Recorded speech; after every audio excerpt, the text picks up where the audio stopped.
ازيكم يا احلى متابعين؟ عاملين ايه؟ يا رب تكونوا بخير وبصحة وبسلام.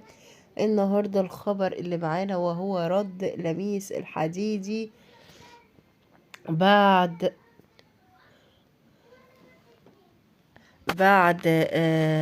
يعني زواج عمرو اديب عليها، واكتشاف اكتشافها، اكتشاف زوجته القديمة، وقالت طلقني بسبب مراته الجديدة. ايه الكلام ده وايه اللي حصل في أزمة لميس الحديدي وعمرو أديب؟ تعالوا بينا نشوف التفاصيل. بس قبل ما نبتدي الفيديو ما تنسوش تصلوا على الرسول عليه أفضل الصلاة والسلام، وتكملوا الفيديو للنهاية فضلا منكم وليس أمر، عشان تعرفوا التفاصيل.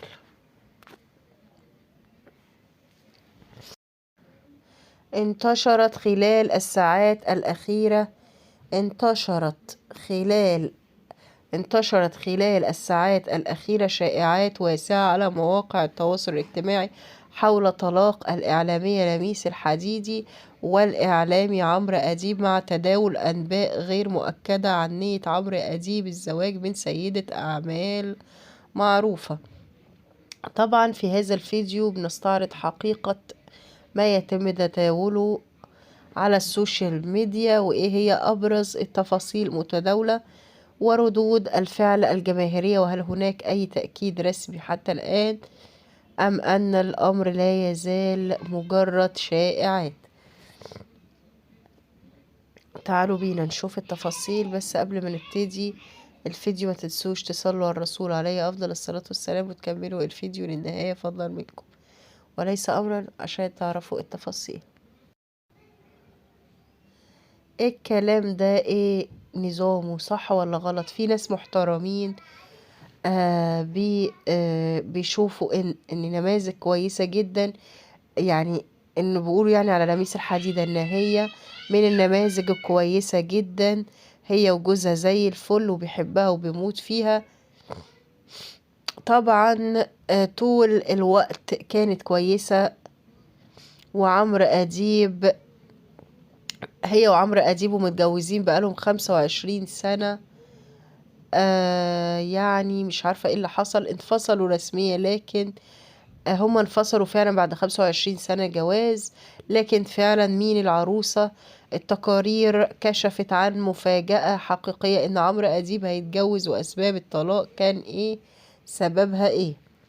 وايه اللي خلاهم يأجلوا بعد الفترة دي كلها؟ المفاجأة اللي هزت الوسط الفني، والخبر ده انتشر على السوشيال ميديا. بس طبعا آه طبعا الموضوع قالب السوشيال ميديا. وايه اللي حصل بالظبط بعد 25 سنة زواج؟ ايه اللي حصل؟ الشيطان اللي دخل ما بينهم. طبعا في يوم 15 نوفمبر اللي فات انتشرت عدد من الشائعات والإشاعات والتقارير الأخبارية التي تفيد بانفصال حصل بين عمرو أديب ولميس الحديدي، مع حفظ الألقاب ليهم هما الاتنين. وده كان سبب ايه؟ بسبب الدبلة، ولا كانت اللي كانت لابساها لميس، واللي كان لابسها عمرو أديب والأستاذة لميس لابساها؟ ابتدت تقول تقارير تشير بها ان فعلا في اختلافات واضحة ما بينهم هما الاتنين، لكن كان وقت للثاني في المناسبات العائلية كانوا بيظهروا مع بعض، لكن كان ما بينهم الخلافات والانفصال كان ما بينهم موجود، عشان كل واحد والتاني مش عايز يعلن خبر الانفصال عن التاني لحين عودة ابنهم نور من لندن. وفعلا ابنهم نور عاد من لندن. ومن شهر فات كان في خبر أو حفل زفاف ليه، وحضروا حفل الخطوبة مع ابنهم. وبقى الجديد بدأ يعمل لها سيرش، وبدأ نسأل عن الأخبار المتداولة اللي هي دلوقتي سبب الانفصال ما بينهم.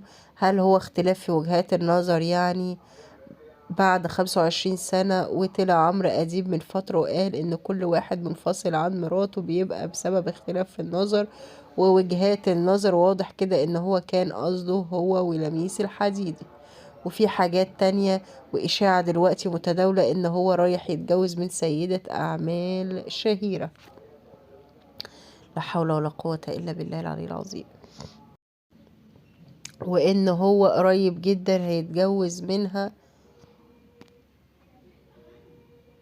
وسيدة الأعمال عشان تتجوزه شرطت عليه إن هو يطلق الاتنين اللي متجوزهم، واللي كان من ضمنهم سيدة الأعمال أو دلوقتي الإعلامية الشهيرة لميس الحديدي. وبدأ ناس كتير تسأل ويقول يا ترى مين هي دي، واللي طلعوا بالتقارير واللي ظهر إنها دينا طلعت. طب مين دينا؟ طلعت دينا طالعة دي صاحبة محل أو محلات راديو، طلعت المشهورة والمعروفة سيدة أعمال شهيرة. هما الاتنين طبعا هيعلنوا خبر جوازهم قريب من غير كلام. انفصلوا سواء لميس وعمرو أديب، وبعض الاختلاف في وجهات النظر. الاتنين محترمين، الاتنين لما اعلنوا عن خبر انفصالهم ما فيش حد يطلع يتكلم عن التاني زي ما احنا شايفين دلوقتي، اللي كل اتنين ينفصلوا بيفضلوا يشتموا في بعض. زي ما احنا عارفين بيفضلوا يشتموا في بعض، يعني الايام دي اللي بينفصلوا بيفضلوا يشتموا في بعض، زي احمد العوضي وياسمين عبد العزيز وشيرين وحسام حبيب. كل واحد بينفصل عن مراده وبيفضل يهزق فيها وهي تهزق فيه. طبعا اللي في التعليقات اللي احنا لاحظناه في الفترة الأخيرة ان هما الاتنين بدأوا يقولوا عن بعض كلمتين حلوين في خلال البرنامج بتاعهم، عشان ده ليهم ملايين المتابعين والأستاذة لميس ليها ملايين من المتابعين.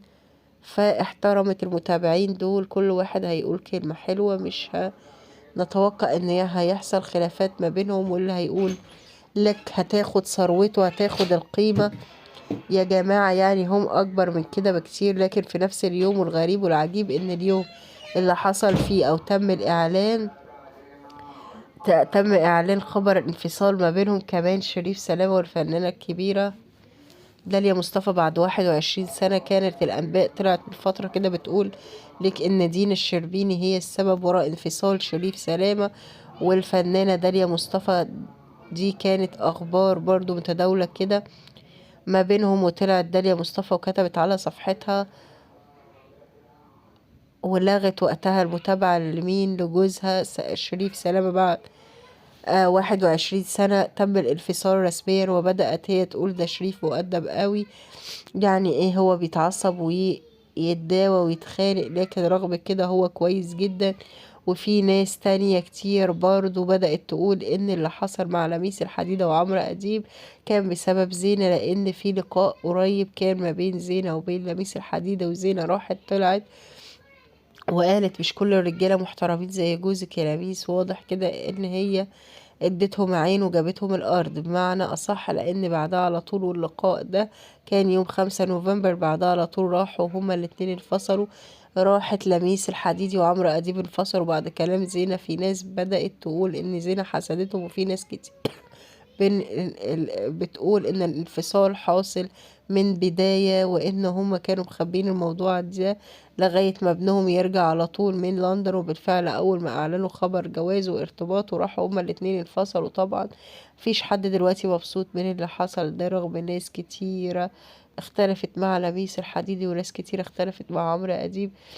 لكن وقت الطلاق كله بدأ يهاجم عمرو أديب ويقول له يقول لك انت بعت العشرة، لان رغم كل ده هي ست محترمة، وكل اللي كانت بتعمله ان هي بتنقل الخبر وبس. وشريف سلامة وعندنا كريم كمان محمود عبد العزيز كمان مع مراته انفصلوا بعد 20 سنة. ارقام غريبة، يعني انتوا خلاص ما بينكم كده ما فيش فرق. مش عارفة ليه الناس بيوصل للدرجة دي، مش قادرين يكملوا مش قادرين يعيشوا. هو ده اللي بيبقى الحل الأسلم، الطلاق.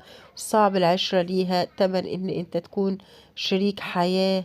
فين حب العشرة؟ يعني انتوا قعدتوا مع بعض 20 سنة واللي قعدت 15، يعني خلاص مش هتقدروا تستغنوا عن بعض. ازاي القرار ده يحصل اللي هو في لحظة كده ينفصلوا عن بعض؟ ممكن يكون عشان الموضوع من بعيد، يعني من وجهة نظرنا احنا مش من بعيد مش عارفين ايه اللي حاصل ما بينهم وايه اللي وصلهم للمرحلة دي. والسؤال على حضراتكم، هو منطقي بعد 20 سنة نستغنى عن شريك حياتنا؟